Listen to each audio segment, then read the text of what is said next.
दोस्तों नमस्कार, इंडिया में टीवी में आपका स्वागत। मैं मनजीत सिंह। राजस्थान के चुनाव से पहले राज्य के कांग्रेस इकाई में दोष रविवार को सामने आए, क्योंकि पार्टी नेता सचिन पायलट ने अपने सरकार में मुख्यमंत्री अशोक गहलोत पर हमले की एक नई लाइन खोल दी। उन्होंने घोषणा की है कि वह एक दिन भ्रष्टाचार के खिलाफ मंगलवार को दिन का उपवास करेंगे। 45 वर्षीय नेता ने मांग किया कि वह वसुंधरा राजे के नेतृत्व वाली पिछली भाजपा सरकार के कथित भ्रष्टाचार के खिलाफ गहलोत सरकार कार्रवाई करे।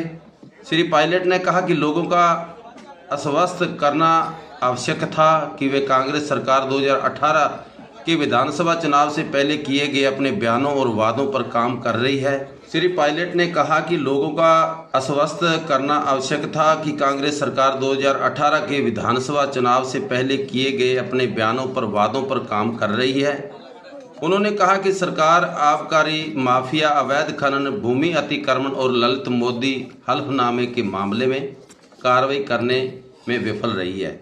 जी साथियों, बहुत बहुत शुक्रिया आप लोग आज यहाँ पर इस प्रेस वार्ता में आए हैं। सबसे पहले आज एनएसयूआई का 53वां स्थापना दिवस है, तो मैं सभी नौजवान साथियों को जो एनएसयूआई में काम कर रहे हैं या करते रहे हैं, उन सभी लोगों को, संगठन के सभी पदाधिकारियों को बहुत बहुत शुभकामना देना चाहता हूं आज उनके स्थापना दिवस पर। दोस्तों, आप सब जानते हैं 2013 दिसंबर में कांग्रेस पार्टी की सरकार थी और हम चुनाव हार गए थे। उसके पश्चात कांग्रेस अध्यक्ष ने, राहुल जी ने, कांग्रेस पार्टी ने मुझको कांग्रेस पार्टी का अध्यक्ष बनाया था और अध्यक्ष बनने के बाद पूरे 5 साल का कार्यकाल मेरा रहा। इस कार्यकाल में सरकार वसुंधरा जी की थी और 163 के बहुमत के साथ एक मजबूत सरकार राजस्थान में बनी थी। उस सरकार का लगातार हम लोगों ने विरोध किया नीतियों के आधार पर, लेकिन सबसे प्रमुख प्रहार जो उसकी सरकार की विश्वसनीयता पर रहा वो वसुंधरा जी की सरकार में हुए भ्रष्टाचार पर था।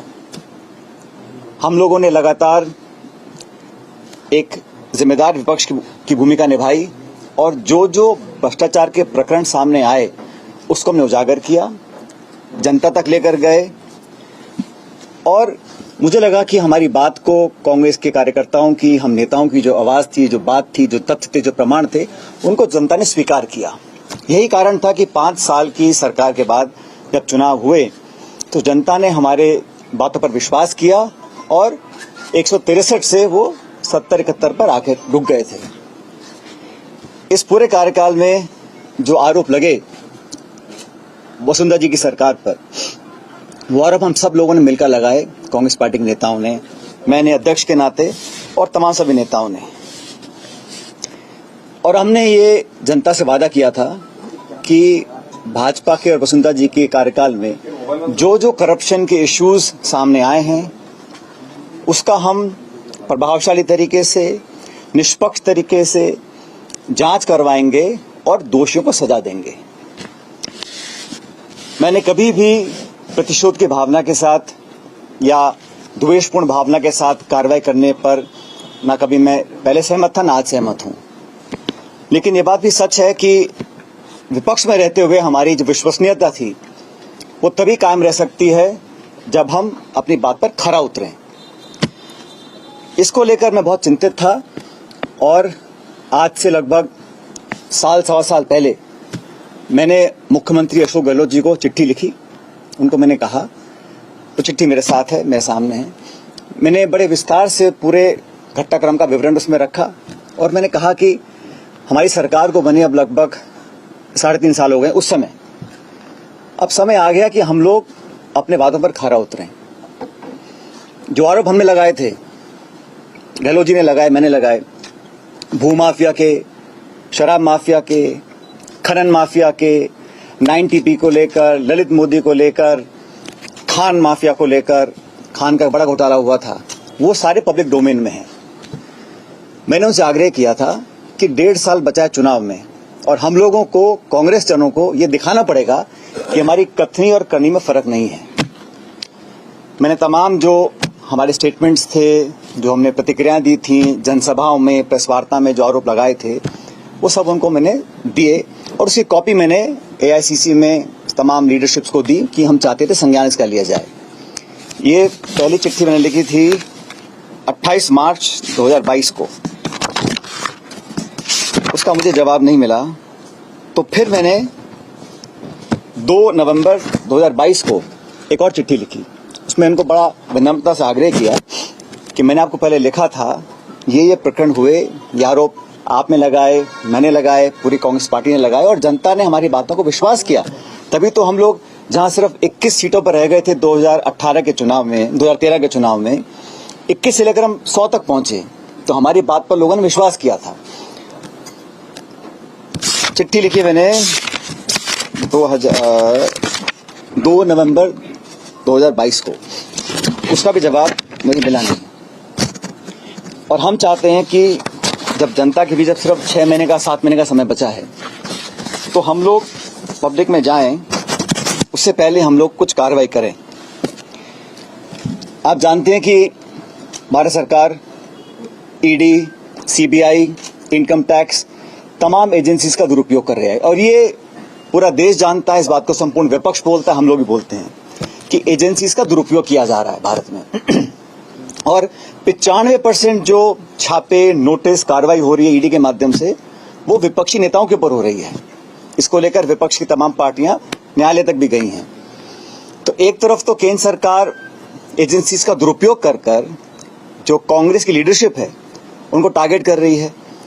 अब फर्जी केस बनाए जा रहे हैं, चाहे वो नेशनल हेराल्ड का केस है, चाहे वो यंग इंडियंस का केस है, और मुकदमों में, केसों पे सुनवाई हो रही है, पेशी लग रही है, समन्स आ रहे हैं, नोटिस आ रहे हैं। एक तरफ तो वो ऐसा काम कर रहे हैं और राजस्थान सरकार जो हमारी अपनी सरकार है, यहाँ पर जो हमारे एजेंसी संसाधन हैं उनका हम ना तो सदुपयोग कर रहे हैं ना उपयोग कर रहे हैं। तो ये बड़ा विचित्र मामला था, इसको लेकर बहुत मैं चिंतित था। मैंने ये प्रकरण साल भर से ज्यादा हो गया, तो आज मैं चाहता हूं कि ये बात पब्लिक डोमेन में जाए, क्योंकि कांग्रेस कार्यकर्ताओं को लगना नहीं चाहिए, पब्लिक को लगना नहीं चाहिए कि हम लोग कहते कुछ है, करते कुछ है।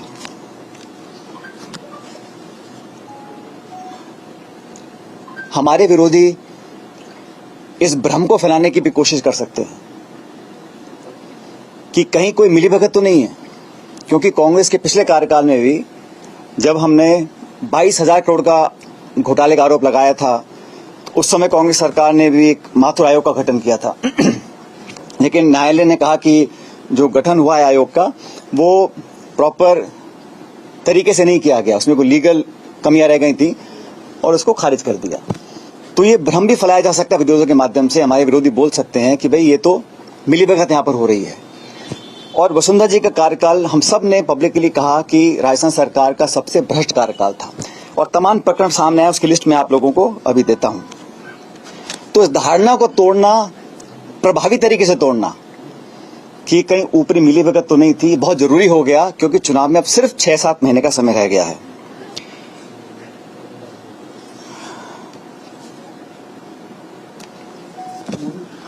अभी चिट्ठियां मैंने लिखी हैं, इसका जवाब हमें मिला नहीं।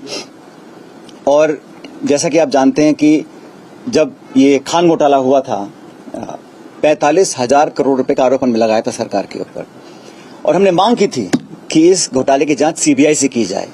4.5 साल बाद भी इस जांच को सीबीआई को नहीं दिया गया। और ललित मोदी कांड हुआ था, उस समय हम सब लोग, माननीय अशोक गहलोत जी, मैं, हम सब नेता जो कांग्रेस पार्टी के थे, हम गवर्नर के पास गए, राष्ट्रपति के पास गए, ज्ञापन दिया, सीएजी के पास गए, सीबीसी के पास गए और तमाम एजेंसीज को कहा इसकी जांच की जाए।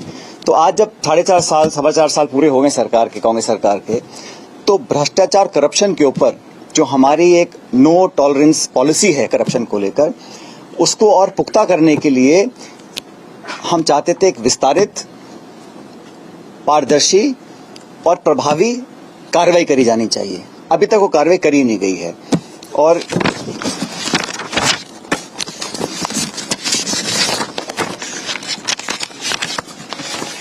ये 2 चिट्ठियां हैं जो मैंने लिखी थी गहलोत जी को 2022 में, मार्च में और नवंबर के अंदर। करप्शन को लेकर दूंगा।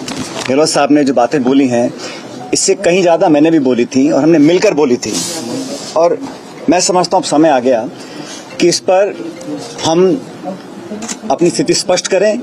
और जैसे मैंने पहले कहा, हमारे विरोधी कई बार आरोप लगा सकते हैं कि क्या कोई मिलीभगत है या क्या मसला है कि हम बार बार सरकार बनाने के बावजूद भी, कि करप्शन ऐसा इशू है जो पब्लिक को छूता है।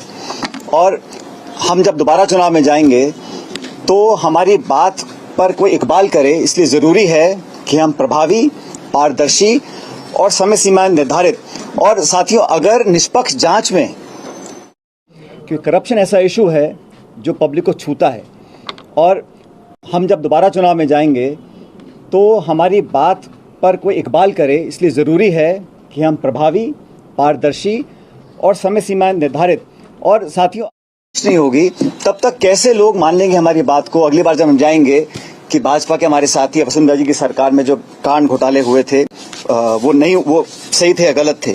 इसलिए मैंने तो चिट्ठियां लिखी और आज साल भर से ज्यादा हो गया। आज का प्रकरण नहीं है, क्योंकि मैं इस बात को लेकर बहुत लंबे समय से चिंतित था। तफ्तीश नहीं होगी तब तक कैसे लोग मान लेंगे हमारी बात को। अगली बार जब हम जाएंगे कि भाजपा के हमारे साथी वसुंधरा जी की सरकार में जो कांड घोटाले हुए थे वो सही थे या गलत थे। इसलिए मैंने तो चिट्ठियां लिखी और आज साल भर से ज्यादा हो गया। जब हम विपक्ष में थे तब तथ्य हमारे पास आ रहे थे, तो मैं नहीं मानता हूं कि सरकार में आने के बाद हमारे पास वो संकल्प शक्ति नहीं होगी कि हम उन तथ्यों को उजागर कर सकें। और ये जांच का विषय मैंने नहीं कहा, तो कई बार आप देखा मुख्यमंत्री जी ने बोला है, कई बार सदन में बोला है, सदन के बाहर बोला है, तो इसलिए मैं समझता हूं बहुत जरूरी है। लेकिन दुर्भाग्यवश अभी तक इस पर कार्रवाई हुई नहीं है। 6-7 महीने में आचार संहिता लग जाएगी। इसलिए मैं ये आपके बीच साझा करना चाहता था। और साथियों, कई बार आप मुझसे सवाल पूछते हो और मैं जवाब देता हूं कि मैंने कांग्रेस लीडरशिप को राजस्थान के संदर्भ में कई सुझाव दिए हैं। मैंने कहा ना आप लोग कई बार, उनमें से एक सुझाव ये भी था कि पार्टी की साख बचाए रखने के लिए पार्टी के नेताओं द्वारा दिए गए आश्वासन और भाषण ऐसे ना लगे कि हम सिर्फ चुनावी रोटी सेकने के लिए झूठे मूठे आरोप लगाते हैं और सत्ता में आने के बाद हम सब भूल जाते हैं। तो ये सुझाव भी मैंने लीडरशिप को दिया था, लेकिन अभी तक इस पर कार्रवाई हुई नहीं है, ये हम सब जानते हैं। इसी को देखते हुए, क्योंकि 11 अप्रैल को महान समाज सुधारक, लगभग 200 साल पहले जन्मे ज्योतिबा फूले जी की जयंती है, इसलिए मैं 11 अप्रैल को राजस्थान में शहीद स्मारक के ऊपर एक दिन का अनशन करूंगा, इस बात को दोबारा रखने के लिए कि करप्शन को लेकर हमारी सरकार जो कहती है हम कर दिखाएंगे। और एक दिन का अनशन 11 अप्रैल को मैं रखूंगा शहीद स्मारक पर। इस बारे में मैंने जिला प्रशासन को सूचित कर दिया है। अनशन करप्शन के खिलाफ कार्रवाई करने को रखा जाएगा। अब तक जो हम नहीं कर सके 4.25 साल में, उसको करने के लिए, ताकि मैं फिर कहना चाहता हूं, जनता जनार्दन है और हर पार्टी को अपनी बात पर विश्वास कायम कराने के लिए प्रमाण देना जरूरी है। तो इसलिए अपनी बात को लेकर मैं शहीद स्मारक पर 11 अप्रैल को ज्योतिबा फूले जी की जयंती है, उस दिन एक दिन का अनशन रखूंगा। क्या ये माना जाए, लेकिन आला कमान कोई कार्रवाई नहीं कर रही है, क्या ये माना जाए आला कमान और सीएम की भी मिली भगत है कहीं ना कहीं? मैंने तो कहा सरकार हमारी है, 4.25 साल हो गए हैं, मैंने बार बार चिट्ठियां लिखी हैं, प्रमाण दिए हैं, और जो आपको आज देखने को मिला है ये सब मैंने बनाकर भेजा है। जो प्रेस में कटिंग्स आई हैं, जो मीडिया में हमने कहा है, पब्लिक मीटिंग्स में कहा है। और जब दोबारा हम जाएंगे चुनाव में और भाजपा पे आरोप लगाएंगे तो जनता पे विश्वास क्यों करेगी। इसलिए अपनी विश्वसनीयता बनाने के लिए ये बहुत जरूरी है कि हम कुछ कर दिखाएं। और मैंने कहा ना, ये जो मिलीभगत का आरोप हमारे विरोधी लगा सकते हैं, भ्रम फैलाने की कोशिश कर सकते हैं कि कहीं वसुंधरा जी या मुख्यमंत्री जी या किसी और का कहीं कोई आपस में गठजोड़ तो नहीं है, क्योंकि पिछली सरकार में हमने आरोप लगाया, कमीशन बनाया, उसमें कुछ कमी आ गई, उस पर कार्रवाई नहीं हुई। दोबारा सरकार में बीजेपी आई, हमने और बड़े आरोप लगाए, हम राष्ट्रपति के पास गए, गवर्नर के पास गए, ज्ञापन दिया, लोगों को आश्वासित किया। 4.25 साल हो गए और हमने कोई कार्रवाई नहीं करी है, कम से कम मेरी जानकारी में तो नहीं है। इसलिए मैं चाहता था कि पब्लिक में हम लोगों की बात जनता माने अगली बार भी, इसलिए कदम उठाना जरूरी है। ये कांग्रेस मॉडल जो राजस्थान मॉडल प्रमोट कर रही है, कि राजस्थान मॉडल के बारे में बात की जा रही है, क्या आपके अनुसार राजस्थान मॉडल वैसा नहीं है जैसा दिखाया जा रहा है? भाई मैंने तो जो मुझे इशू लगा पब्लिक डोमेन में आना चाहिए, जिस इशू को लेकर मैं 5 साल में संघर्ष किया, और मैं जब अध्यक्ष था तब हम सब लोगों ने, ये ऐसा नहीं है कि किसी एक, मैंने तो अशोक जी से बहुत ज्यादा बोला है इस बारे में, हम सब ने बोला है, लेकिन सरकार जब बनी है तो पार्टी की सरकार बनी है, तो इसलिए मैं चाहता हूं जो हम बोल रहे हैं, सदन के अंदर बोल रहे हैं, जांच का विषय है, जांच का विषय है, जांच का विषय है, कितनी बार मैंने बोला, कितनी बार गहलोत साहब ने बोला, तो उस पर तो हमें कार्रवाई करनी चाहिए, अभी तक नहीं करी, ये बहुत बड़ा सवाल है। और समय कितना बचा है? सुझाव पार्टी क्यों नहीं मानती, क्या लगता है? ये सुझाव पे कार्रवाई करने का काम सरकार का है, इसमें संगठन का कोई ज्यादा लेना देना नहीं है, सरकार की जिम्मेदारी है। अशोक गहलोत जी ने तो क्या करें? आपके एडिशन में कौन कौन एमएलए मंत्री बैठेगा? मैं बैठूंगा जी, हाँ गोयल साहब मैं बैठूंगा। सचिन सर, अशोक गहलोत जी ने तो आपके ऊपर भी बहुत सारे आरोप लगाए, लेकिन आपने तो उन आरोपों को कोई जवाब ही नहीं दिया आज तक। भाई आरोप नहीं लगा रहा हूं मैं, आपने मेरे ढंग से सुना नहीं। मैं तो सिर्फ तथ्य प्रमाण के साथ रख रहा हूं सामने, अब तक का इतिहास बता रहा हूं, और हमें क्या करना चाहिए इस पर अपना बात रख रहा हूं। आरोप प्रत्यारोप राजनीति मैं नहीं करता हूं। तो मेरा ये सवाल था कि आपने वसुंधरा राजे के बंगले के ऊपर भी कहा था कि उनको छोड़ना चाहिए, लेकिन आप 3 साल से उप मुख्यमंत्री नहीं है, आपकी नैतिकता आपको नहीं कहती है बंगला? सरकार अपने विवेक से बंगले आवंटित करती है, जिसको करना है करे, नहीं करना ना करे, जो सरकार का आदेश होगा हम सब मानेंगे उसको। सचिन जी, आपको नहीं लगता आपने कई चिट्ठियां लिख दी, तो मंशा तो जाहिर है सरकार की कि वो आपकी चिट्ठियों को बहुत ज्यादा गंभीरता से नहीं ले रही, ऐसे में आपका अनशन, आपको लगता है कोई और रास्ता? भाई उम्मीद पे दुनिया कायम है, क्यों नहीं करेंगे, हो सकता है कुछ मजबूरियां रही हों, लेकिन अब मैं अनशन कर रहा हूं क्योंकि मैं चाहता हूं कि हमारी सरकार इस पर कार्रवाई करे। समय बहुत ही कम रह गया है, इसलिए आज मुझे करना पड़ रहा है। तो मैं तो चिट्ठी, आपको पता है चिट्ठी लिखी है मैंने, आज 1 साल से ऊपर हो गया, आज मैं क्यों बोल रहा हूँ? ये नहीं कि मैं आज सो के जागा हूँ, मैं तो बहुत पहले से कहता आया हूँ, फिर चिट्ठियां लिखता आया हूँ, आग्रह करता आया हूँ, अब जब नहीं हो रही कार्रवाई इसके मुझे अनशन करना पड़ रहा है। साहब, ये माने कि अब आप आर पार की लड़ाई कर रहे हैं, या आर पार की लड़ाई भ्रष्टाचार के खिलाफ है या सरकार के खिलाफ? शशि जी, मैं तो एक इशू उठा रहा हूँ जो मेरे कार्यकाल में अध्यक्ष में था, हम सब लोगों ने उठाए थे और कई बार कहा था, उस पर कार्रवाई हो, ये मैं चाहता हूँ, इतना मेरा लिमिटेड ऑब्जेक्टिव है। जो पहले आपने मुद्दे उठाए, इससे पहले जो जिन लोगों पर कार्रवाई होनी थी, जिन्होंने अनुशासनहीनता की थी 25 सितंबर को, तो क्या? अरे आज का इशू जो आपको बता दिया मैंने, वो तो दूसरा इशू है। आप जब अनशन पर बैठेंगे उसके बाद जो आपने 2 पत्र तो पहले भी लिख चुके, कार्रवाई नहीं हुई, अनशन पर बैठने के बाद सरकार कार्रवाई करेगी, अपनी बात जो पुरानी बात कही थी उस पर अमल करेगी? मैं उम्मीद रखता हूँ। पायलट साहब, 11 अप्रैल को आप अनशन की बात कर रहे हैं, काफी लेट नहीं कर दिया आपने क्या? भाई मैंने कहा ना आपको, मैंने बहुत चिट्ठियां लिखी, मुझे उम्मीद थी कुछ कार्रवाई होगी, लेकिन अब जब लग रहा है कि समय बहुत ही कम रह गया, तो मैं बैठूंगा, दर्शन करूंगा, लोगों के सामने बात रखेंगे, और मेरा इस पे किसी पे छीटाकशी करने का मकसद नहीं है। मैं तो सिर्फ सैद्धांतिक मुद्दों की बात रख रहा हूं, और मैं चाहता हूं इस पर हम नैतिकता अपनी बनाए रखें, उस पर कार्रवाई करें। सचिन जी, बड़ी शिद्दत से हनुमान बेनीवाल आपको याद कर रहे हैं। भाई ऐसा है। यार बोल, जवाब तो देने दो। हाँ जर साहब बोलो, क्या करोगे? साहब, अगर इस अनशन के बाद भी कुछ नहीं हुआ तो आगे क्या करेंगे? आगे देखेंगे, लेकिन भाई हनुमान बेनीवाल जी ने मेरे ख्याल हनुमान जयंती पे कुछ कहा। अब भाई हर नेता को, हर पार्टी को अपनी बात रखने का अधिकार है, मैं क्या कह सकता हूँ? क्या ये माना जाए हनुमान बेनीवाल ने हनुमान जयंती पे कुछ कहा, तो इसीलिए आप भ्रष्टाचार के मामलों की जांच के लिए फुली जयंती पर अनशन कर रहे हैं? वो एक बहुत ऐसा है, वो देश महाराष्ट्र में पैदा हुए, लेकिन पूरे संपूर्ण समाज और देश के लिए एक समाज सुधारक थे। उन्होंने मुद्दों को, समाज को बेहतर बनाने के लिए, उसमें करप्शन बहुत बड़ा इशू है, तो उनसे प्रेरणा लेके मैं करना चाह रहा था, इसलिए 11 तारीख को। पायलट साहब, अगर 11 अप्रैल को आप अनशन कर रहे हैं, अगर आपकी मांग नहीं मानी गई तो क्या इस इशू को आप जनता के बीच में ले जाएंगे? क्या मैं समझता हूँ कोई कारण नहीं है कि मांगे नहीं मानी जाएंगी। सरकार हमारी है, एजेंसी हमारी है, तथ्य हमारे सामने है, हमारा कमिटमेंट पब्लिक के अंदर है, तो बात ना मानने का सवाल नहीं उठता। सर, आपने आज गुर्जर समाज में जो भर्ती को लेकर प्रक्रिया चल रहा है सर, जो आपस में ट्विटर वार चल रहा है सर, उसके बारे में क्या कहेंगे? ये इशू पे मैं आपको याद किया था, इसके संदर्भ में कोई सवाल आप पूछ सकते हैं। आपने खूब सारे घोटालों का जिक्र किया, लेकिन संजीवनी घोटाले का जिक्र नहीं किया, लेकिन मुख्यमंत्री सबसे ज्यादा सीरियस उसी घोटाले उस पर तो कार्रवाई कर रहे हैं ना, अच्छी बात है।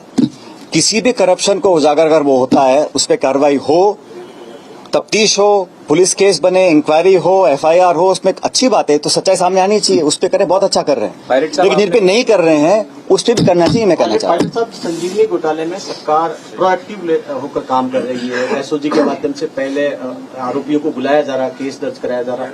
क्या आपको लगता है इस वाले मामले में भी सरकार प्रोएक्टिव होकर काम करे, अपनी तरफ से केस दर्ज करे? युवराज जी, ये तो मैं कह रहा हूं कि सब पे कार्रवाई करनी चाहिए। करप्शन कोई भी करे, कितना बड़ा नेता हो, पद, विचारधारा, दल, पार्टी, ये साड़े नहीं आना चाहिए। और हम जब बातें जानते हैं, पब्लिक डोमेन में हम कह चुके हैं, फिर हम ना कार्रवाई करें तब पीड़ा होती है। इसलिए मैंने चिट्ठियां लिखी हैं बहुत सारी। ऐसा नहीं कि मैं एकदम से सो के उठा और मैंने कहा कि आज ऐसा करना चाहिए। मैंने बहुत आग्रह किए हैं, चिट्ठियां लिखी हैं, प्रमाण दिए हैं, सब कहा है करने के लिए, नहीं हुआ किसी कारणवश। इसलिए आज मैंने फैसला लिया है कि मैं 11 अप्रैल को अनशन करूंगा।